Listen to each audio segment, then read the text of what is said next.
जो है एक नंबर की पार्टी बन चुकी है, वापस से बड़ा भाई साबित हो रही है शिंदे सेना छोटा भाई साबित हो रही है। इसके ऊपर आप क्या कहना चाहेंगे? मेरी भूमिका ऐसी है कि ये भाजपा अगर एक नंबर की पार्टी बनी हुई है तो पैसे से। भाजपा में खुलताबाद जैसे, दत्तापुर जैसे नगर पालिका में जहाँ कुछ भी नहीं है, वहाँ भी 30,000 रुपये वोटिंग के लिए दिया। 30,000 रुपये एक वोटिंग को दिया।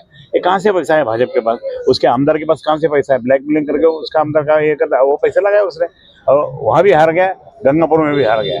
बोलने का मतलब ऐसा है कि भारतीय जनता पार्टी के पास इतने पैसे कैसे आए वो पूछना पड़ेगा। किसानों को देने के लिए पैसे नहीं है, गरीबों को देने के लिए पैसे नहीं है, लड़के बहनी लड़के सिस्टर को देने के लिए पैसे नहीं है, और इनको मतलब लोगों को चुन के आने के लिए पैसा बिल्कुल बहुत खर्चा कर रहे हैं। ये काय के लिए खर्चा कर रहे हैं? ये मेरी इसकी इंक्वायरी कभी ना कभी तो होगी। सर, विरोधी पार्टी का हमेशा आरोप रहा है कि आप लोगों ने प्रचार नहीं किया है इस इलेक्शन में, इसके ऊपर आप क्या कहते हैं? इसलिए आपकी सीट हमारे बहुत जगह जो हमने पैनल खड़े किए और रातों रात उनको भगा के लेके गए लोग। इनके पास कैंडिडेट भी नहीं थे, बीजेपी के पास और सिंधिया के पास कैंडिडेट भी नहीं थे, उनको भगा के ले गए। भगा के लेके जाने के बाद में फिर संख्या कम हो जाती है, और उसके बाद में फिर हम लोग तो गए, हमारे कार्यकर्ता भी गए जगह जगह, लेकिन उनको ऐसा बताया गया कि भाई हम तुमको पैसे देंगे, इनको काय को, ये इनके पास पैसा तो भी है क्या? बस ये कारण से नहीं, हमारे पास पैसा नहीं है।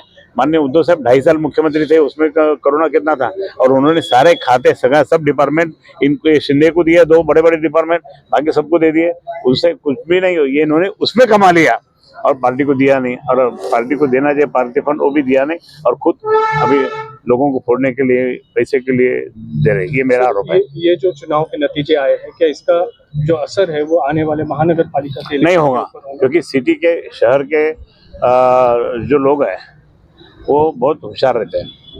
अभी ये हमारी कॉर्पोरेशन कम से कम 10 साल के बाद में हो रही है चुनाव। इसमें अभी यहाँ से खड़े रहे ये सब लोग इच्छुक है, तो इसमें इच्छुक लोगों को जो है उनको ऐसा लगता है कि भाई मेरे को खड़े करने का।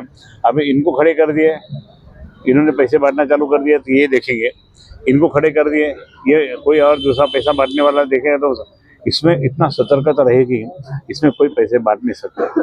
रात दिन उनके पीछे रहे, जैसे कि अपने ईवीएम मशीन के पास लोग बैठे थे ना, वैसे वोटिंग के टाइम पे इनके पीछे भी ऐसे लोग रहेंगे और पैसे बांटना। और शहर के लोग ये बहुत होशियार रहते हैं, वो बोलते साला 5 साल ये आया भी नहीं, काम भी नहीं किया इसने, और इसको क्या वोट देने का? ये पैसे दे के दे रहा, हमारे वोट में खरीदी कर रहा, और फिर हमारी सेवा कौन करेगा?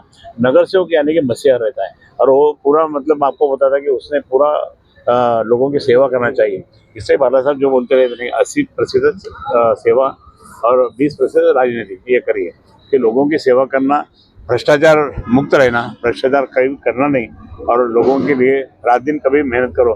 इसलिए शिवसेना जो है उद्धव बाला साहब ठाकरे, ये पहले से हम लोग ऐसी सेवा करते हैं, इसलिए लोग हमको चाहते हैं। एक समय आपके मित्र रहे अब्दुल सत्तार, उनके लड़के भी आज मिले थे उस पे, उसके ऊपर क्या कहना? नहीं, पहले शत्रु थे, बाद में फिर देवेंद्र फडणवीस के कारण से फिर हमारे मित्र बने।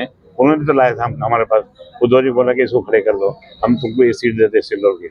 और उसके बाद में फिर अभी तो हमारे शत्रु है, पहले भी थे अभी भी थे। हम उनको हिरवा साहब बोलते, हारा साहब ऐसा बोलते हैं, और उसने उसके लड़के को चुन के लाया, और सारा इतना प्रेशर, इतनी अराजकता निर्माण किया, इतना दबाव निर्माण किया कि सारे जितने भी लोग थे उनको भगा के ये कर दिया, और उसके लड़के को चुन के लाया।